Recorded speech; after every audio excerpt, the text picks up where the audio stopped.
Hello everyone. Have you ever been interested in getting a classic car? You know, those cars made between the 60s and the 80s. If it's the case, this presentation might be interesting to you. Let's see an example. This Shelby 1965 is a beautiful piece of art. So beautiful that and so rare that it was sold at an auction in 2009 for $7.25 million. So yeah, you might not be able to afford this one, but there are other ones that are pretty much really beautiful to really well designed and affordable, more affordable than that. So I chose a list of cars made between 1970 and 1982 for this presentation.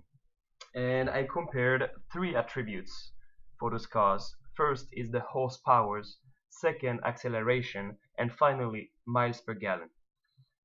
Without further ado, let's start with the best cars for the acceleration. So the first place goes to the Plymouth Barracuda 340, made in 1970. This car goes from 0 to 16 miles per hour in 8 seconds, which is pretty fast for this time, you know. Secondly goes to the Plymouth Fury 3, again made in 1970. This one goes from 0 to 60 miles per hour in 8.5 seconds.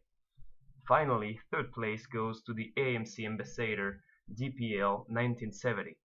This one, similarly to the Plymouth Fury, go from 0 to 60 miles per hour in 8.5 seconds. As you can see, those are pretty well designed, and I wouldn't say no to get one of those for sure. Secondly, we can look for horsepower. This category has also really well designed car. The first one is the Pontiac Grand Prix 1973. Really powerful one. 230 horsepower, really beautiful. Is the kind of car that you see in, movies with fast cars such as Fast and Furious, things like that. Second place go to the Buick Electra 225 Custom, sorry. Made in 1973, this one has 225 horsepower. Finally, we have the Pontiac Catalina. This one was made in 1970 and has 225 horsepower, same as the Buick. And again, horsepower, powerful car, again well designed. Those are great choices. But let's say you wanna have a car that is really economic, a car that has a great mileage.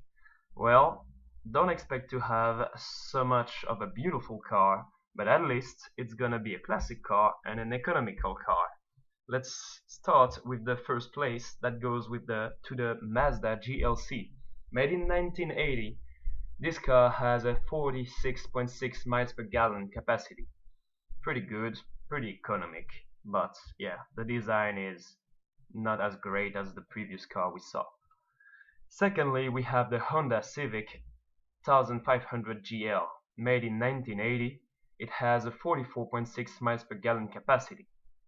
Third place goes to the Volkswagen Rabbit Diesel.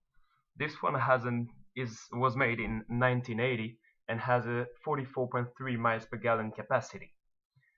Those three cars are pretty much similar in terms of first the dates they were made. They are all made in 1980, and they are also all foreign cars and have a really similar mile per gallon. So any of those three cars will give you similar results and I mean similar designs too.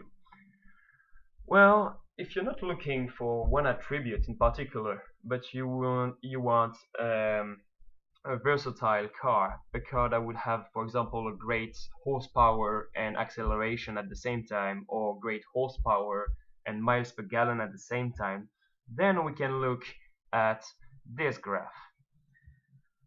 If you see, all the dots are cars. Those cars, this list of cars, 390 cars made between the 70s and the 80s.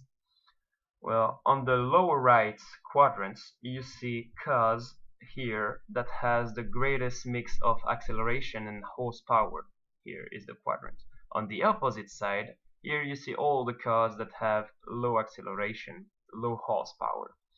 So for the purpose of the presentation, we are only going to see the great mix. So here I have three great examples. The one you saw before, Pontiac Grand Prix, made in 1973, has 230 horsepower, you've seen it, and also a good acceleration, 0 to 60 miles per hour in 9.5 seconds, which is pretty good, pretty good. Secondly, we have the Chevrolet Impala, 1970. Great design. Look at how shiny it is. 220 horsepower, 0 to 60 miles per hour in 9 seconds. Better than the Pontiac in terms of acceleration, but not as powerful in terms of horsepower. But again, that's a mix. You have to choose. And finally, our third example is the Plymouth Fury 3 that you saw before.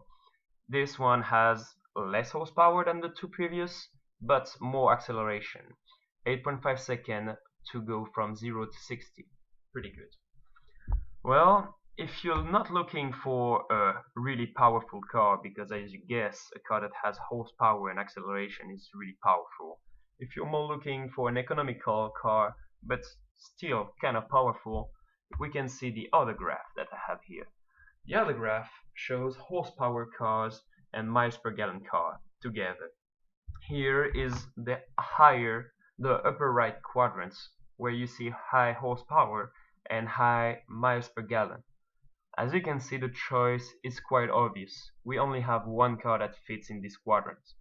All of the cars are either too powerful to have a good miles per gallon.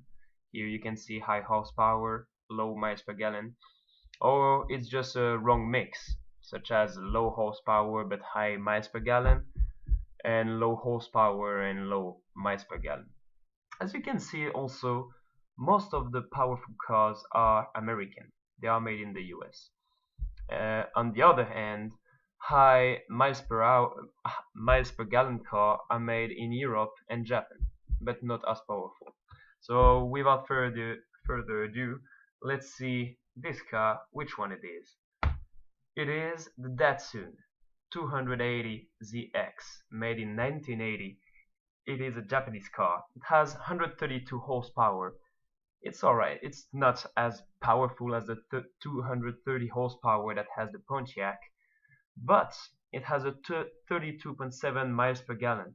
So this car is pretty much powerful while being economical, and I have to say, compared to the miles per gallon car that we saw before, this one has actually a great design. I would not say no to getting it.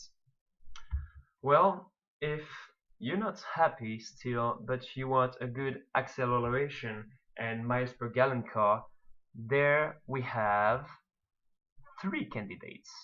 Here you see high acceleration, high miles per gallon. Those three cars are the only one that fits this category. Let's see which one are they. Again, I just talked about it. Datsun 280ZX, 0 to 60 in 11.4 seconds, and has a 32.7 miles per gallon. Great. It's a powerful car. You can see it has acceleration, has horsepower, has miles per gallon. It's really a really flexible car. Second, we have a Chevy Citation 1979, 0 to 60 in 11.3 seconds, and has a 28.8 miles per gallon. So it's not as fast as the Datsun and doesn't have as much miles per gallon, but it's still a good choice. It's really similar. But again, the design is not that great, but it might be more affordable, I guess. And lastly, we have the Dodge Rampage. Made in 1982, it goes from 0 to 60 in 11.6 seconds and has a 32 miles per gallon capacity. This one has a higher acceleration than the Datsun, lower miles per gallon. So Really, the Datsun is the best car you can expect in this category. But those two last cars are also good. It's not a big difference. It's just the Datsun is better, slightly better. Well, which one is going to be? You've seen all the cars. There is a lot of choices. Of course, you have to be lucky to find one that has a great design, great capacity, and is, of course, affordable. Having a classic car is usually expensive, but if you're really passionate about it, I'm sure you can find the money to get the car you love. I hope this presentation was useful and informative to you, and I wish you a nice day. Bye bye.